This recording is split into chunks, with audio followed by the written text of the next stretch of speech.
G'day, welcome back to Red Can Adventures. Today we're going to do something a little bit different. We're going to cook a bit of tucker to take on when we go on camping trips and fishing trips.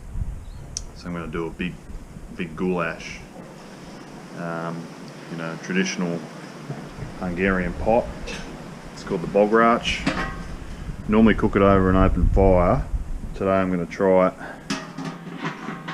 inside my old Weber with some heat beads underneath and see how it goes.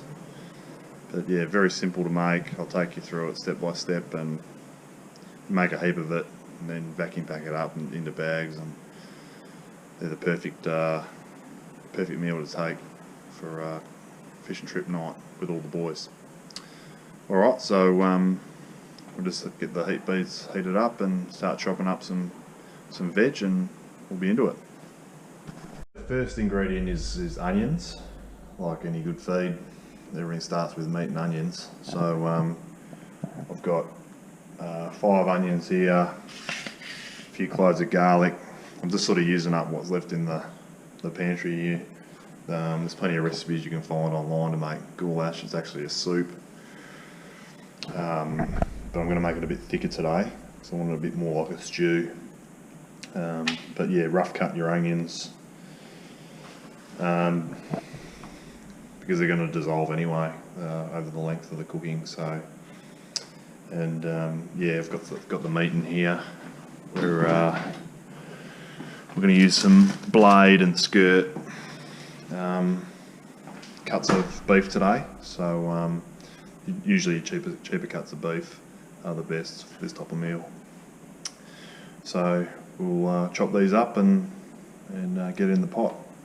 First thing we put in is the pork lard. You can see that there, starting to melt. That's basically the fat to cook the onions in. So that's looking beautiful, ready to go. So just add the onions.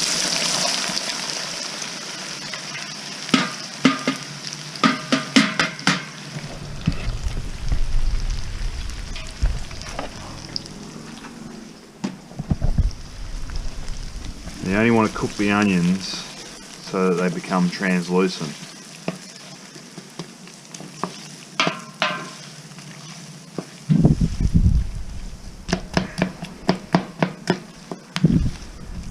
Just get them started.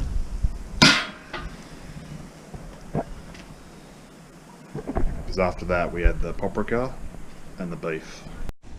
So you can see those onions cooking away beautifully. I put 4 cloves of garlic in there, roughly chopped as well. So that's almost ready to put the paprika in. I'm going to go light on the paprika today because the kids, if it gets a bit spicy, the kids don't like it that much. But for the recipe we've got today, we'll probably use 3/4 of that container. So the trick is always take what you're cooking off the heat when you add your paprika, otherwise it'll burn and it'll go bitter. So we'll take that off now and we'll stir it in, and I'll show you what it looks like. So we've added the paprika. You can see that we're just off the heat now. Beautiful. Now we're going to add our beef.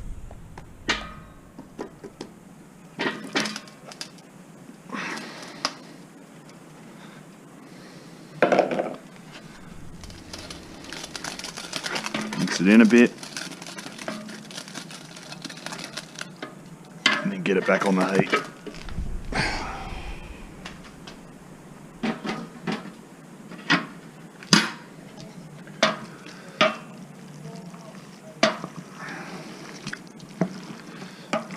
And you just want to cook that till the beef's changed colour before you start adding your other ingredients.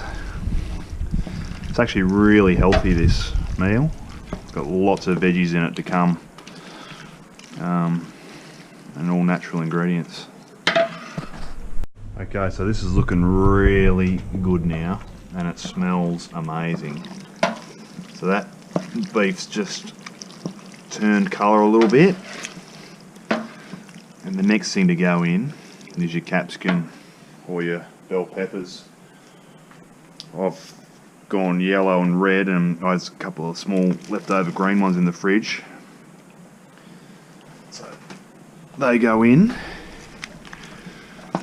and you cook them for about 7 or 8 minutes till they get soft before you add everything else.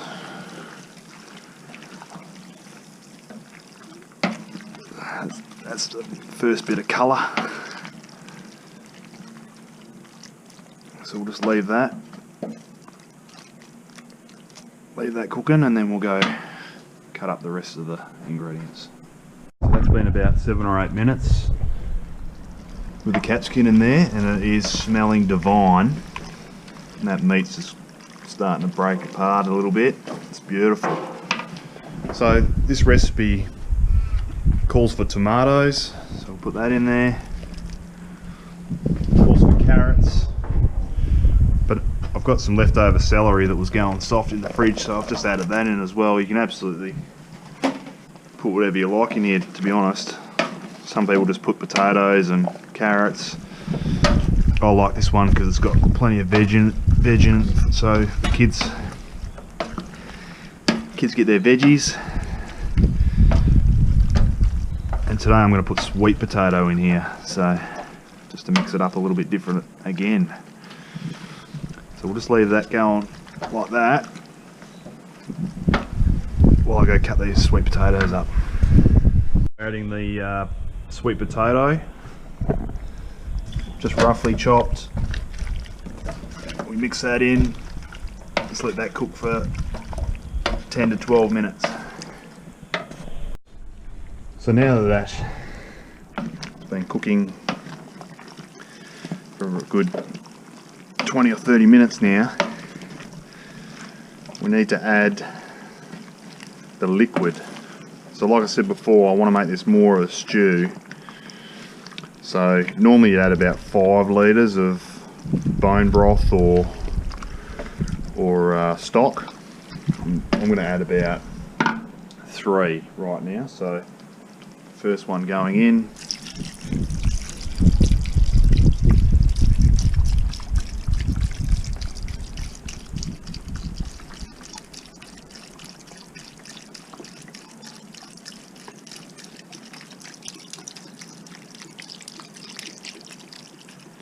And once you've done this, you'll need to bring it to the boil, and then you can let it simmer for as long as you want. This here is actually chicken bone broth. I've made it up myself from the powder.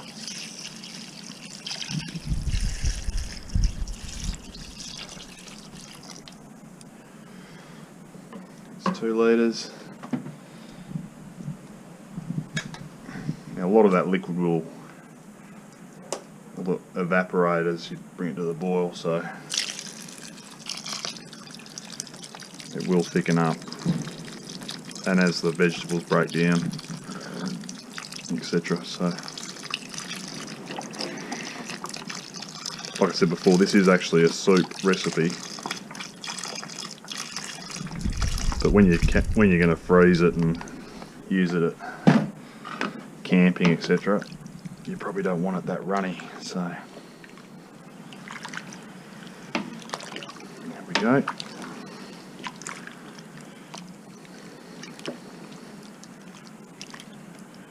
So cover that up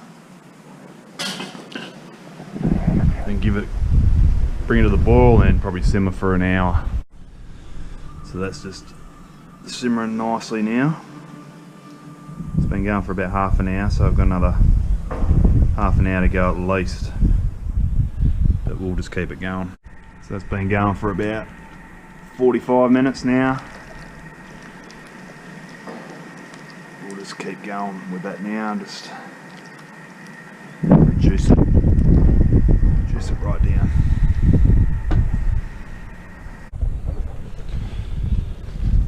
So there you have it. Pretty much the finished product. You can see the tide line on the side of the pot where it's dropped down about an inch. Starting to thicken up beautifully. And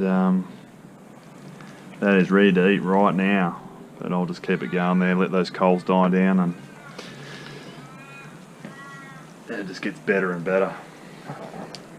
So thanks very much for tuning in, and make sure you like or subscribe, and we'll see you on the next time the wind's dropped and the swell's down. Bye.